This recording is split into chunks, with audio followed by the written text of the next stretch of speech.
Welcome everyone to our office hours. Today we are going to be talking about the IEP and focusing on compliant versus best practice. Now this is a part two, so if you did miss part one and you are just coming in, it will be up on our website soon. But Julie has informed us that if you are looking for that before it hits our website, you can email her and her contact will be coming up in the slide where we introduce our team. So you can grab that to reach out to her if you need that part one recording sooner than when it gets on the website. This is being recorded. Please feel free to drop questions in the chat or come off of mute if you dare and ask some questions. We're always open to people interrupting us and asking questions. We do try to get done by 4 p.m. We are mindful of everyone's time. So in that sense, we just try to keep it as quick as possible, but always feel free to interrupt us. So we're going to go ahead and get started. We'll do some quick team introductions. Today we're focusing on the IEP sections 4 through 8, and we'll be focusing 4 and 5 will be on functional, because last time we talked about academic. And so we'll be starting off with those functional pieces and then going into 6, 7, and 8, which are those accommodations, modifications, the service grid, and LRE. And like I said, we'll go over any questions that come up, and we always have resources that we like to share. So here we go. So this is our team. We are the Supervision, Monitoring, and Support team. My name is Carly Thibodeau. I have been with this team for just over 3 years now. And before that, I was a teacher for 21 years. And with me today, we have Colette. Hi, everyone. I'm Colette Sullivan. I am the Federal Programs Coordinator with this team. I have been with the department since 2018, and prior to that, I was a special education teacher for 30 years, worked primarily with students with autism. Thanks for joining us. Thank you. And Ashley is with us today. Hi, everybody. Happy Wednesday. Let's see. I joined the team about 2 years ago, a little over 2 years ago. And before that, I was also a special education teacher here in Maine and in Virginia for 14 years. Thank you. And of course, Julie. Hi, I'm Julie Pelletier. I'm the admin support for the monitoring team. I've been with the DOE for, I'm in my 9th year now. It's hard to believe.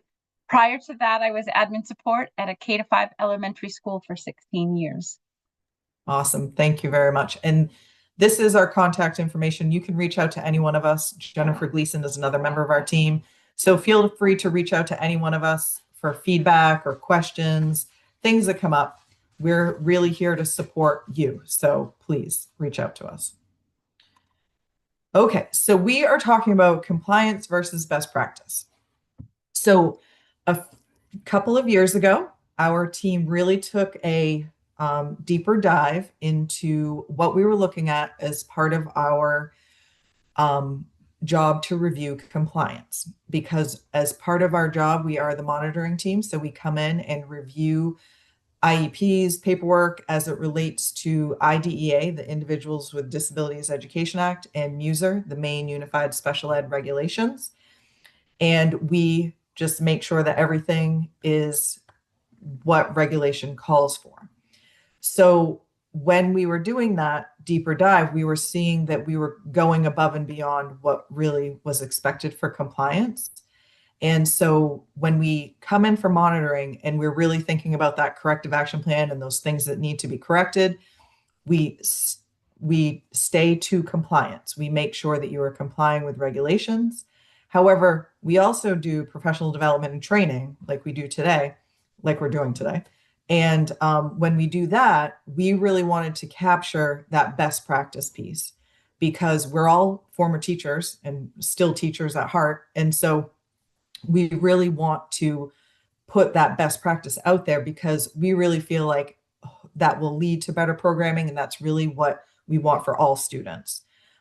So when we talk about compliance, and if you're ever on a site review with us, we'll say in conversations, we'll say, okay, this is compliant. However, best practice would be to do it this way. So best practice is really kind of going above and beyond, because we attended a training And they talked about a compliant IEP is like the floor, right? Like that's your kind of your base. And then you can always go up from there.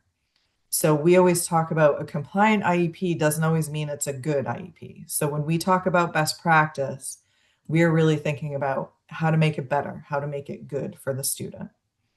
So here's just an example that we give around compliance versus best practice. So this is about documenting when a parent chooses to waive their right to 7-day notice to implement the IEP. Compliance would be that you document that in the written notice, just making a statement that they chose to waive their right to 7-day notice, and the IEP can start whenever the IEP team decides it's going to start.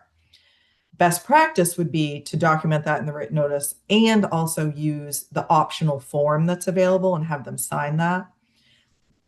Best practice is really, like I said, just kind of going above and beyond.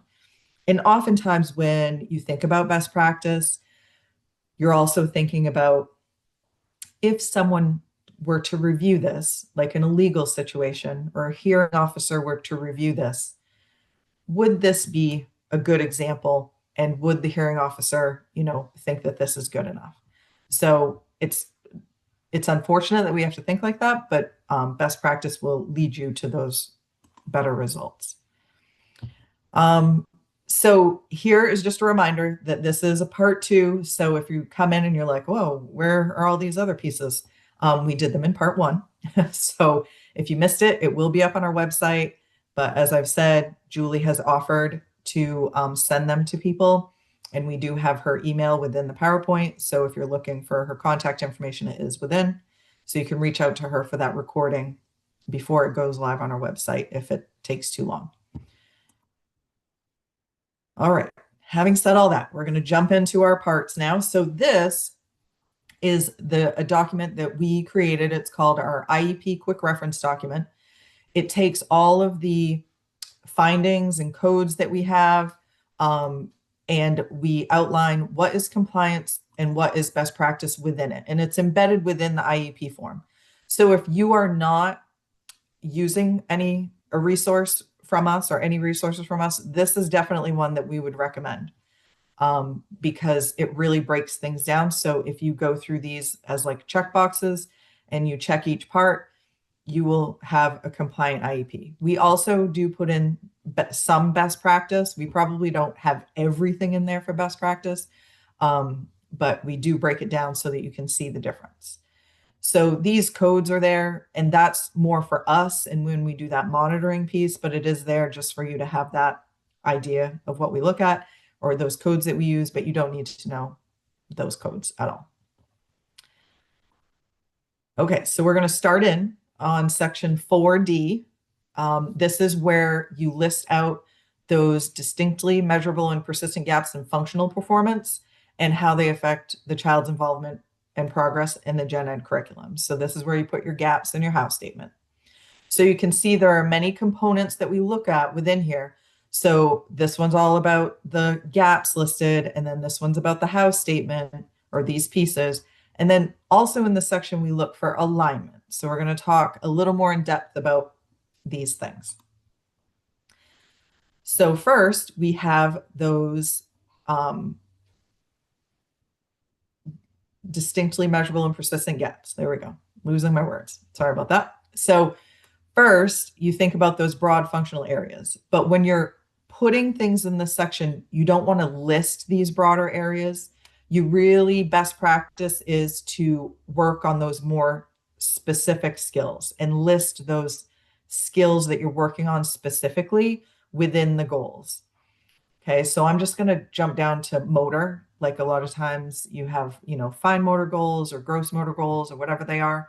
And so instead of talking about your goal and writing your goal or writing your gaps rather around like the student has deficits with fine motor, really be more specific. What is the fine motor skill that they need to work on? Is it coloring? Is it cutting? Is it handwriting? Is it, something more specific? So be as specific as you can in these areas. And then also remember that this is a 2-part section. So you need to have those gaps and the how statement. So you can see here again, I'm going to jump to motor. Michael's deficit with grasping items impacts his ability to use writing tools in the class. So it's really explaining that how statement, how it's affecting them in the gen ed setting. So make sure to be explicit with that statement. Sometimes we see some pretty vague how statements. It'll just kind of restate this impacts them in the gen ed setting. Well, yes, but you're not really answering the how part of that. How is it impacting them in the setting? So we have a couple of, or an example of a compliance section 4D. So you can see here that best practice would be to focus on those specific skill deficits, which we talked about earlier, and then also documenting them in a bulleted list. And it doesn't have to be bulleted. It can be numbered, it can be lettered, however it works for you, because we've had some feedback that you can't put bullets in your vendor systems, and that's okay. You can just use a list. But it helps with alignment, just so you can see very clearly what those gaps are that you're working on with the student. And then you have the how statement that explains how it's affecting them in the classroom. So you can see here that Jack has a gap with handwriting, and he also has a gap for responding to questions. So we would expect to see with alignment 2 goals, one for handwriting and one to responding to questions. So, but there are clearly 2 gaps here. And then you can see there's a how statement for each. Now, you don't have to write a how statement for each gap that's listed. Oftentimes, I've seen them where this one is more of an OT gap. So this OT probably wrote the gap and wrote that how statement and how it's affecting them in the classroom or in the gen ed setting. And then this is more of a speech and language deficit. And so the speech and language therapist probably wrote this gap and then possibly the how statement. So you could break it up like that, or you could chunk them together. As long as there are gaps and how statements that explain how those gaps are affecting them in the gen ed setting, it would be compliant. Now, here's just a visual where we talk about that alignment piece, because for every skill gap, academic and functional, both, there needs to be a present level and measurable goal that aligns to that. So for each gap that's listed, there needs to be a goal that aligns to that. So just keep that in mind. So you can see here, here's Jack. These are his gaps that we've already seen. And this is that alignment showing that each gap has a goal. So this is the goal that talks about or that addresses the gap of handwriting. And this is the goal that addresses that gap of responding to questions. So just remembering that alignment piece. Okay, moving on to section 5. These are your functional goals, because we're focusing on functional developmental. And again, this is just a snapshot from the IEP quick reference document. So you can see that we put in some information about present level, best practice for that, and as well as compliance and best practice for writing your goals to make sure that they're measurable. And then also we look at another alignment piece. When we look at the goals, we look to make sure that every goal in section 5 is aligned to a service in section 7. So we'll talk about that also. So here we have an example of a present level. And again, these are just best practice notes that when you're writing your present levels, it really needs to be directly aligned to the goal that follows it, because every goal has its own present level.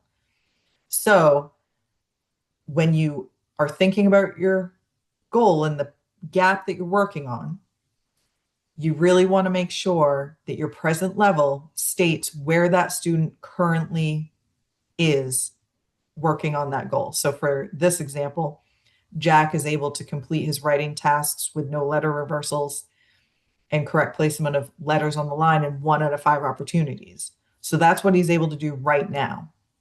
And then the goal would be where you want him to get to within the year of the IEP. So just some notes about how those present levels can be written with best practice. Because when we come in to monitor for and do our monitoring work for compliance, we really focus on the goal part and making sure that your goals are measurable. So for compliance, that's just what it needs to be. The goal needs to be measurable, including measurement data. It can't be a specific curriculum or standard score. And you can use a rubric, but if you use a rubric as measurement, it must be attached to the IEP. Okay. And then other things that we make notes about when we review are best practice things like avoiding multiple skills. So each goal should focus on one skill. That is best practice. It is also best practice to focus on those specific skills instead of those outcome-based goals. And we're going to have some examples of these so you can understand what I mean by outcome-based goals. And then avoid using grade level as measurement. Really focusing on those specific skills and then how you're measuring those specific skills. All right, so here is an example. Carly, sorry to interrupt you. Okay, you saw the chat. There's a chat question. Yeah. I just didn't want us to get too far away from 4D, but if you want to. Oh, is it about 4D? Okay. Yeah. All right, I can address it. It's fine. Okay.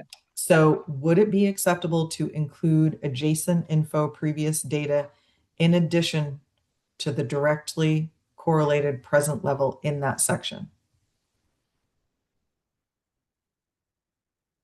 It is acceptable, but make sure that you are also focusing on where they are with that current skill that they're going to work on in the goal. But that's okay if you add other things. How do you attach a rubric to the IEP? We use the EDMS system. Is there a way to attach it within that system? That is a great question. If there is anyone else on this training that uses the EDMS system and can answer this question, it would be appreciated because I'm not sure. I believe you can attach items electronically, but I don't know exactly how to do that because we do not currently have access to vendors, so we're not sure of the ins and outs of how that works. So, okay, someone else has asked them before and they say there is not a way to do this. Okay, if you cannot do it electronically, it at least needs to be in the physical file, like as a paper copy attached. Okay, someone else says that yes, you can, there's IEP archives and attachments. So awesome. Thank you for those of you that know this system. Okay. So we have our measurable goals. So we're talking about our measurable goals, and we're talking about that for best practice, it is that they are skill-based and not outcome-based. So what we mean by outcome-based is this right here, complete assigned work.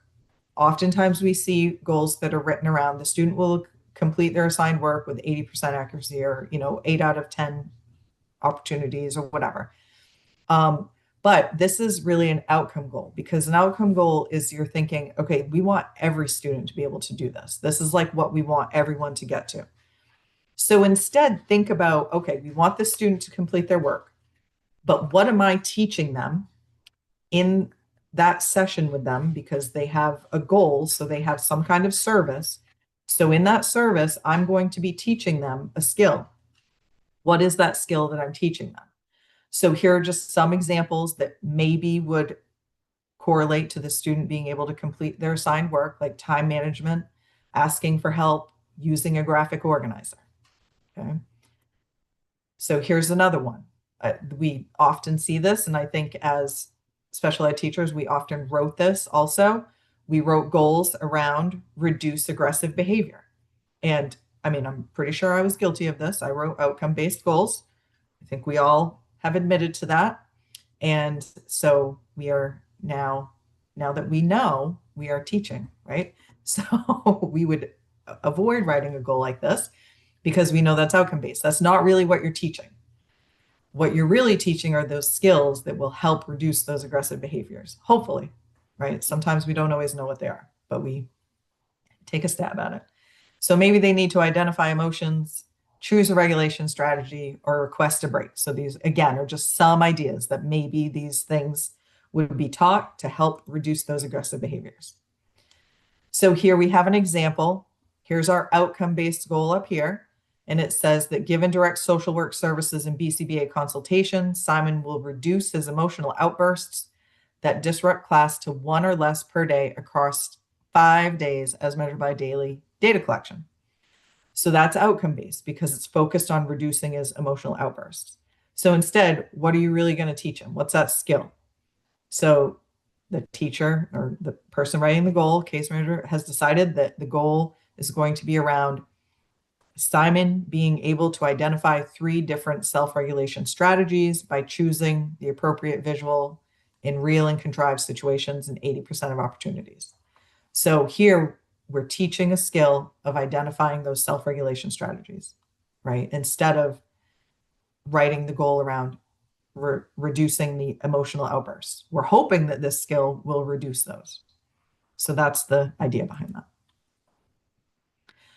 So here are just some other examples, and I kind of touched on this, I think, when I talked about the other pieces of the IEP, but you can see here, these are more related service, like I had mentioned before, maybe OT, speech, goals where they're more skill specific.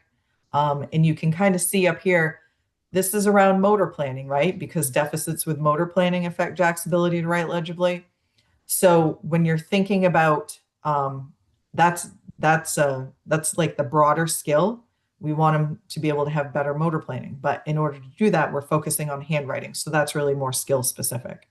And same with responding to questions. It's really about his language delays that are affecting his communication. But really, he needs to work on responding to questions. So it's really focusing on those more specific skills within those broader areas or those outcomes that we want for all students. Carly, great question about outcome in the chat about whether or not you can use data collection for the reduced behavior in your goal, which I'll let you answer, but good question. Yes, you can. And I think we've had that in previous examples where we've put like Jeffrey will use a break card and then it says as measured by, data collection, teacher observation, and reduced aggressions or something like that. So you can definitely reference that outcome within the skill-based goal. Yes. And then, okay. I know that we are not supposed to use measures that are specific to programs, i.e. guided reading levels, correct? You are requesting that we not refer to grade level. Can you give an example of a reading comprehension goal that would be acceptable? It isn't that you can't refer to grade level. So you can talk about a grade level text. But you're thinking about the skill that they're working on within that grade level text. So I think one of our examples from our academic session was about a student being able to read a 4th grade level text with, answering comprehension questions with 80% accuracy, that sort of thing, instead of focusing on that level to level, because that isn't universal from school to school and isn't always understandable from the parent. But you don't have to put a grade level within the goal, but you can. But it's really about what is that skill. You're working on that comprehension. You're just saying where that passage is coming from, that grade level passage.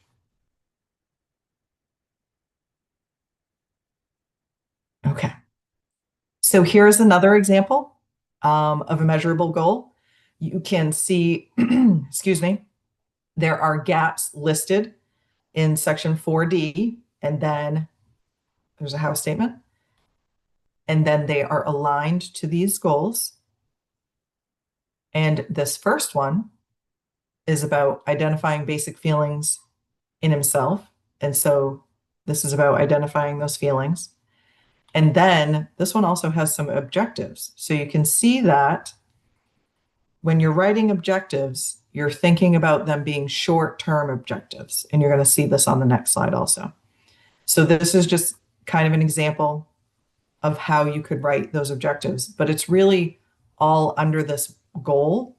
It's just broken down into smaller chunks of time, but it's still working on that same skill in that goal.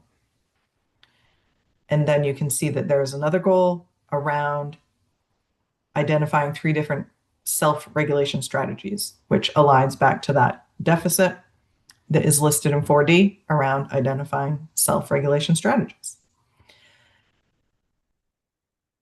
Okay.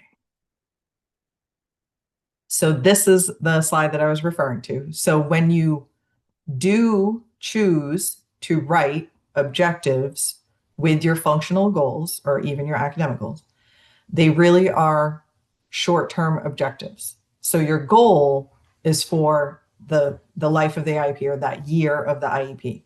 But the objectives are really meant to be short-term. So they're kind of the stepping stones to meet that goal.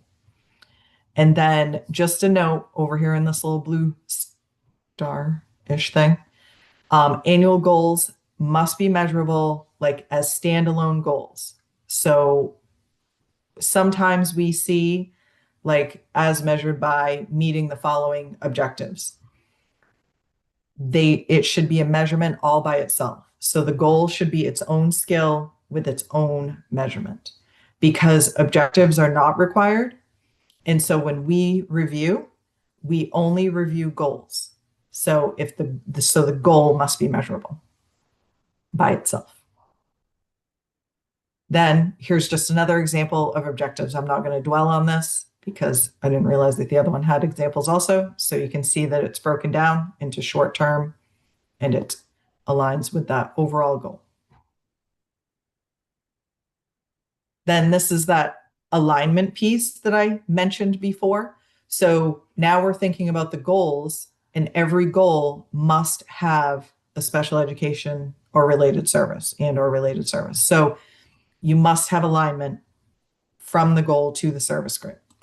So here's just an example. You can see that this goal is around given occupational therapy. So we can, go, yep, there's occupational therapy. It is on the service grid. That is aligned. Given speech and language therapy, yep, there's speech and language on the service grid aligned. So that's how we check for that alignment piece from the goal to the service grid. And I did see something pop in. Okay, Joe will successfully use context clues to answer comprehension questions at his level and sit, yeah. In 75% of opportunities provided rather than Joe will comprehend 4th grade. Correct, yep, that seems compliant and measurable, yes.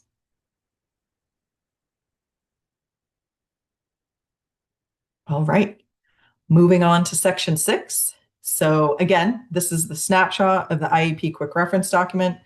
So this is the section where you're putting your supplementary aid services, modifications, and or supports. So you can see that these are the things that we look for when we look for compliance. So the big one that we look for is that there are no blank boxes. So basically, if you put something over here on the left-hand column, it needs to be filled in across the row. I would say that commonly, like we see these check boxes are sometimes left blank. I think it's easy to overlook that. So just identify where they're using them, like whether it's in the classroom or during assessments or whatever. And then sometimes we see frequency too is left off, especially with assessments. For some reason, not really sure why. If you have accommodations for like the NWEAs or the Maine through-year assessment or something, for whatever reason, it doesn't always put in a frequency or something. So just make sure there are no blank boxes. Then this would also be, or could also be where, you are putting things that were marked as a yes in section 3. So we didn't talk about section 3 today, but basically if you check yes in section 3 for something, so for example here, that 3B is about the student requiring positive behavioral interventions and supports. So if you check yes, it needs to be addressed somewhere in the IEP. So it is appropriate to have those documented here. So if you check 3B, it doesn't have to necessarily be a positive behavior support plan. It just has to be something that is required for interventions and supports, behavioral interventions and supports. So just keep that in mind. This might be the appropriate place where you're putting things for that section 3. And then also, if you are teaching supports that are useful for a student and help them to be successful within the gen ed setting and the special ed setting, it's important to include them in section 6 so that they were able to access them when they need them. So for this example, these things are needed or as needed. So, and it can be used in the special ed and regular ed setting. So the student should be able to have access to those as they need them in either setting without consequence. So if you, and especially if you're putting them in a goal. So for example, here they're talking about this being a goal and the student would need these things to make progress with that goal. So make sure you're putting those in as an accommodation or modification so they can access those. Okay, this is another side note. So we have, when we get to section 7, we're going to talk about consultation. And so sometimes when we see consultation, there is not a goal aligned. So if you are thinking, okay, I want to keep the student on consult, but I'm not going to work on anything specific, so there's no goal. Well, if there's no goal, there shouldn't be a service. So if you're thinking about just checking in on the student or having a conversation with another staff member, then that is more likely appropriate in section 6 as a collaboration instead of a service. So just keep that in mind. You can note that here. Then also, if you want to acknowledge that there are ed techs or BHPs or related service assistants like an SLPA or an CODA, you can put them here in section 6. They are not to be listed in section 7. 6B, this is the IEP quick reference document about the alternate assessment part. So you can see these are the pieces that we look for this section. And then this is just saying that if they are checked yes, then they must have objectives. So we do check that as well. So best practice is do not leave this blank. Check one of these boxes, yes, no, or NA. If you check yes, you must have an explanation. And then the goals, the academic goals require objectives. Here is a link to the participation decision flowchart. And then this is a link to the alternate academic achievement standards, also known as the core content connectors. Okay, so if you have a student that's taking the alternate assessment, best practice is that their academic goals are cited to the alternate academic achievement standards. And this is where you would access those and align those goals to them. So here's an example of a student that is taking the alternate. They have a goal, and then they have those short-term objectives with their academic goal. So this is about speaking and listening for the student. So they have their citation right there. Then these are just some links provided in case you're looking for things. So this is the Maine through year assessment in case you're looking for accommodations, modifications for the Maine through year. Same with multilingual learners. If you have a multilingual learner and you're putting something in accommodations around that, here are some resources for you. And then of course the MSAA, which is the alternate assessment. Okay. Any questions? I haven't seen anything pop up in chat. Any questions so far? Amber, yes. I know for all of our academic goals, we need the Maine learning results citation, but for behavioral or functional goals, like I am a day treatment teacher, do we cite somehow behavioral goals? Okay. No. Well, functional behavioral goals, no, they do not need a citation to a standard. It's only academic goals.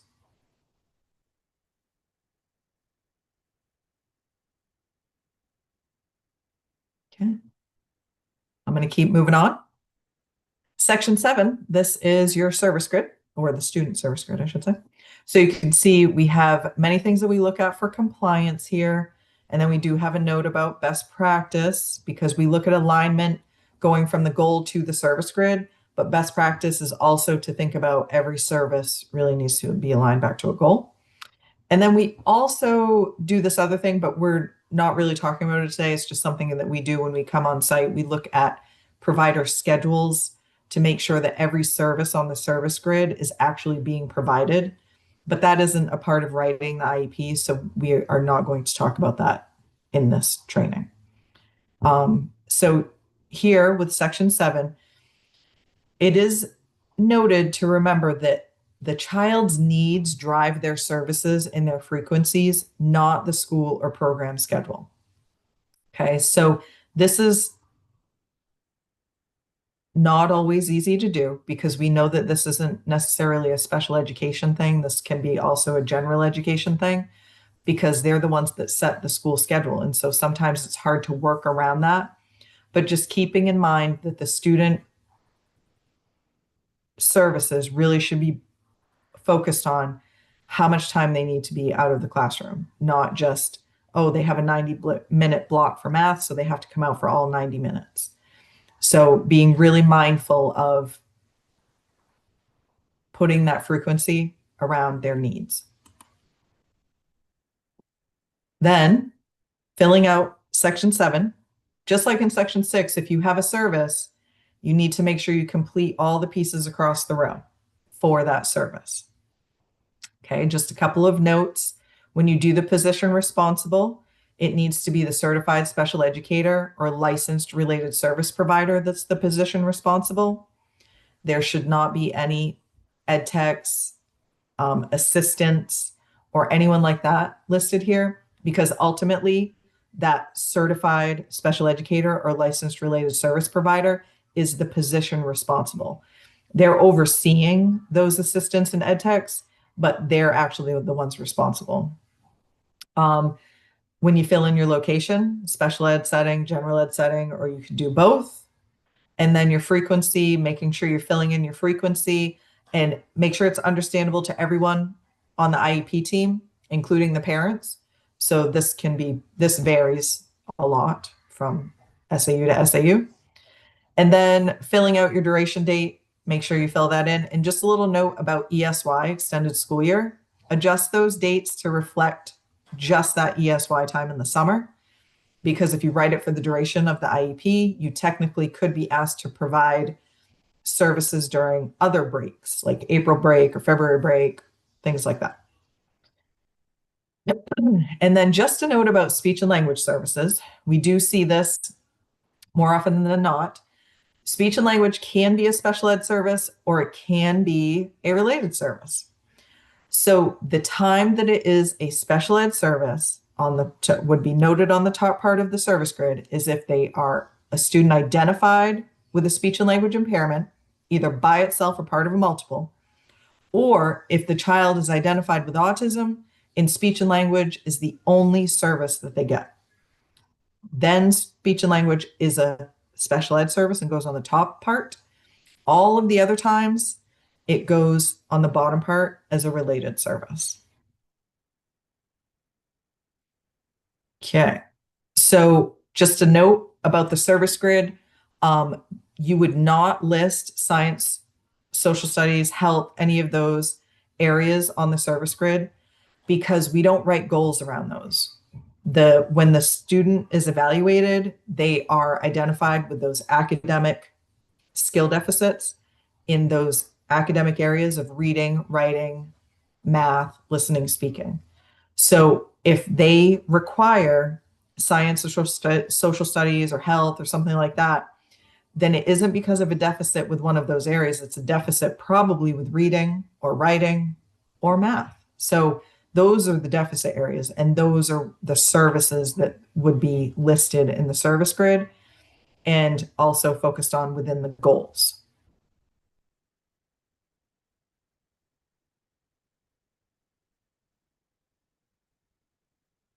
Consultation, I alluded to this a little bit when I talked about section 6. So really this is about working on skills that you've done intense instruction in these skill areas, right? You've done SDI in these areas, and now they're ready to go back into like the more or less restrictive setting. And so consultation is being carried over to make sure that those skills are being carried over. So that is when you would be using consultation and you would have a goal. If in my scenario before, you're like, oh, we're not working on anything specific, I just want to check in, then that would not require a goal. Then it's probably best that you note that in section 6. And then here's just an example of that alignment piece that is best practice. So making sure, we already talked about, for every goal, compliance is that you have a service aligned to it. But best practice would be that if you have a service like OT consultation here, then there must be a goal that aligns to that. So here you can see it's given specially designed instruction and consult from an occupational therapist. So this goal aligns to both of these services. So the services are there and they are represented in a goal. So making sure that you're explicit in your given statement about what services are being worked on or are aligned to that goal, rather. Okay, I see there's a question that popped up in the chat. If doing an amendment on the frequency of SDI minutes, example, increasing from 30 minutes to 60 minutes daily, do I change the duration date of the service in section 7 to match the date of amendment and mention it in section 8 as to why the LRE has changed? This is, I'm not sure if you are a special ed teacher or a director. So I'm going to say, check with your director how they want you to document this. This is kind of a preference thing. You would change the duration date. I know when I worked previously, my director didn't want me to delete anything.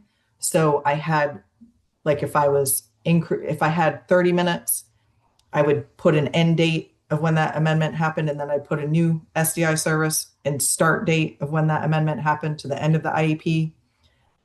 So nothing was like deleted. You could follow the changes. So ask your supervisor what they prefer you to do in that situation. And then also, yes, you can address it in section 8 about the LRE change. You should also be addressing it in the written notice in case you're deleting and putting in the new information and the old information doesn't stay there, kind of thing, depending on the preference. Okay, speaking of section 8, we're moving on to our last section. This is the least restrictive environment section. And again, this is a snapshot from the IEP quick reference document. So you can see what we're looking for compliance for both the percentage and the statement. So this is what we're looking for when we look at least restrictive environment statements. It's really about the why. This comes from IDEA and Muser. And so they are saying that regulations say that the statement must include basically why. The removal of the students with disabilities from the regular ed environment shall only occur when the nature and severity of the disability is such that they cannot be in the gen ed classroom. Kind of paraphrasing. But this is where we get our information about complying to the regulations. So the statement really needs to be about the why. Why do they need to be out of that least restrictive environment of the gen ed setting away from their non-disabled peers? And this is just a visual. We love a good visual. And so you can see that the least restrictive environment starts up here in the gen ed classroom, and then it can go all the way down to hospital homebound. So you've got all those pieces in between. And then also keeping in mind that all of the pieces of the IEP really come together and form that least restrictive environment for the student. And then when you're thinking about the percentage of the student, the LRE percentage for the student, when you're calculating that, you're really thinking about their access to general ed instruction. So for example, if a student is in the general ed classroom and they're working on something completely different than their peers, but they're still in the classroom, that really is not part of their LRE because they're in the classroom, but they're not really working on anything related to what their peers are working on. However, if they're working on a subset of skills and working towards that general ed content, the same as their peers, then that really is part of their LRE. So when you're thinking about when they're in that general education setting, are they really receiving the same access to that curriculum as their peers? And then that will help guide your percentage for that least restrictive environment of how much time that they are in their regular classroom. And here's just an example of a least restrictive environment statement that is compliant. So Sammy's other health impairment due to ADHD is to such a degree that he requires individual and small group instruction in the special education environment. So this statement explains that they're being pulled out into that more restrictive environment, that special education environment. And the why is because they need that individual time in that small group instruction. So that's really what we're talking about when we're talking about explaining that why they need that more restrictive setting. Okay, we have a few little quiz questions. We ask that you participate, but you don't have to. There's no pressure. Don't feel like you need to say anything or come off of mute or drop answers in the chat. We will give the answers eventually. We just give a little bit of wait time, but I'm not super great at wait time. So if you have questions, please feel free to drop them as we go through our quiz, or you can always come off of mute. But here we go. So this is my first question for our little quiz. Why is this non-compliant? So we're taking a look at, we have this present level. Jack has moderate deficits with receptive language. And then we have this goal. Jack will improve his receptive language skills as measured by work samples and teacher collected data. Any ideas? It definitely is outcome based. Someone has dropped that. And right, there's no measurement. So the goal is not measurable. You got it. So instead, here's what you could do. You could focus it on more specific skills where he's going to appropriately respond to verbal and written questions with 80% accuracy as measured by work samples and teacher collected data. So now it's measurable and it goes above and beyond with best practice and is more skill specific. Okay, you got another one to try. Thank you for participating. All right, why is this one non-compliant? So we've got the service grid, section 7. There's a few things here.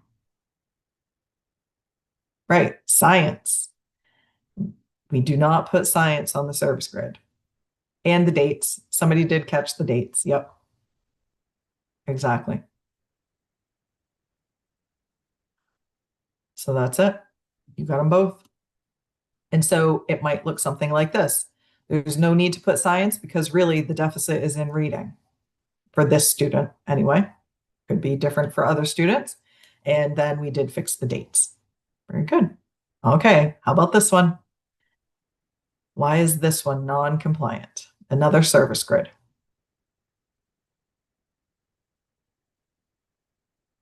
Right? Yes. You guys caught the ed tech? And ed tech. Right. Yeah. And there's no location. Yes, you guys got them all. Location is blank. The ed tech cannot be the person responsible, and those ESY dates are for the whole year. So instead, we want to make sure we're putting that certified special educator or really licensed related service provider. Make sure you're putting in the location and also adjusting those ESY dates. Very good. Okay, I got one more for you. Why is this one non-compliant? We're looking at an LRE statement.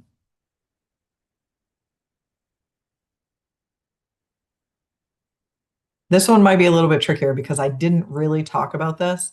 Right. There's really no why in there. Yeah, it doesn't explain. And the way we state that oftentimes is we say it doesn't address the nature and severity of the disability, which is like the why. Why does he need to be pulled out? And it restates the service grid. We see that often because this prompt on the IEP is not very user friendly. So it makes it sound like you're supposed to say how much time he's not spending with his peers. Um, but actually, you've already done that in the service grid, so you don't need to do it again here. So instead, I think that this looks just like the one I already shared with you. So I'm not going to read this again, but it can be a simple statement like this, explaining again why he needs that small group instruction in that special ed setting. All right, questions. I might have missed some because if you popped them in between answers. Carly, I think I got the one that was the only one that popped in during the answers, just about Okay. a required specific percentage being required, and that is student and skills dependent. So there's no required percentage for measurability of goals. But there is one question from Jesse here at the end. Okay. Pertaining to the LRE, do we consider curriculum access rather than the time they are with non-disabled peers? E.g., if they're in the resource room working on an online class that peers are also working on, they have access to the gen ed curriculum, but not setting. That is a great question because the example I gave was kind of the opposite, right? They're in the gen ed setting, but they're not working on the same things. But I think that this is from the way that we look at it right now, that would be no. Because now they're not with their peers at all. So they're not able to access that least restrictive setting, even though they are working on similar content or curriculum. So in the other one, they kind of had access to their peers, but not really, because even though they were in the classroom, they were still separated by not working on the same curriculum.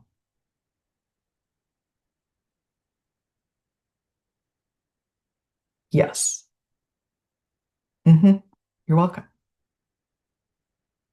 Okay, so we're just going to wrap things up. We have some resources that we like to share. Our first one, this is our link to where you can access like IDEA, Muser, the procedural manual, procedural safeguards. We used to have very specific links to these documents. However, our links keep breaking. Like our website keeps getting moved around, so we keep losing them. So now we try to be more general and just bring you to a space where you can access these things. So I don't know if it's better or worse. You can let us know what you think about this, but we try to keep the information so you can actually get to it and it doesn't keep disappearing. This is a link to our supervision monitoring and support page where you can get all the information about our team. And then this is a link to our resources. This is where you can find the IEP quick reference document. There are these quick reference documents. They're down here in this little picture. We have one for the IEP, every eligibility form, the written notice, and the summary of performance. So we have several on there. We just like to share our IEP one because, like I said, if there's one you're going to use that one. And then we also have more things like information sheets and our self-assessment form. So the self-assessment form pretty much mirrors our IEP quick reference document. You can just go through it and kind of audit your own files if you are so interested to do that. This is our professional learning page where you can go to access those recordings. I know not a lot of people, one person earlier asked about part one of this, and we talked about going on to the professional learning page. So this is where you can access those once the recordings because Julie needs time to do her magic, get them all edited and ready. And then they have to go to somebody else to get approved, and then they have to get put on the website. So it's a process. So, they get up there eventually. So they're here and you can access them at any time. We have our PD schedule for this school year. Excuse me. We have many guest speakers coming up. So you can see this goes through December, and then we have even more. We go all the way till the end of May. And if you have the links to this PowerPoint, the PDF links, then these links will work and you can register for any of them if you're interested. And then this is another link to where you can find the forms, like if you are just want to look at the different forms that are available or need to reference those, that's where you can find those. And Ashley just dropped the links to the PowerPoints in case you want to grab those. If you fill out this feedback and contact hour form and put your email in to get a contact hour certificate, then you will also get a copy of these PDFs when you get that email. And I just realized as I'm sitting here talking about this form, I forgot to put today's date in. So when you go in and it asks you to select a training, can you just do the other part too? I think I did it in February of 2025.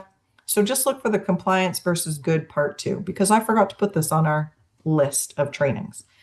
So you can use the link or the QR code, fill that out, and you can get a contact hour for joining us today. I just dropped that link in the chat to Carly so they can click directly on that. Thank you very much. And I apologize for not putting today's date with the name, but we have a recording from when I did it previously. So that's the date that I gave you. I think it was February of 2025 somewhere. This is where you can find Maine DOE online or social media. So you can check them out, us out. Yep. And then this is our contact information one more time, because we really are here to support you. And we want you to get in touch with us if you have questions or if you would like feedback around anything. We talked about a lot of things today. And so if you have questions about LRE statements, accommodations, goals, anything like that, you can always reach out to us.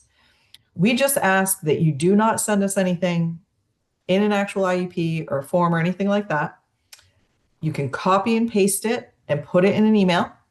Leave out student information, because where we are the monitoring team, we are required to ask for correction if we see something that is non-compliant when it's an actual IEP. So you can always send us that, and we are happy to respond. I'm going to go back here so you can see this if you would like that one more time. And before we give you back, look at that. I ended with a few minutes to spare. Sorry I kept you so close to 4. It'd be nice to get out even earlier, right? But if anybody has any questions, please feel free to come off of mute or drop them in the chat. Thank you for joining us. Good group today, Carly. It's always awesome when they are engaged in the chat. So Yes, definitely. I appreciate the questions. Okay. Thanks, everybody. thanks, everybody.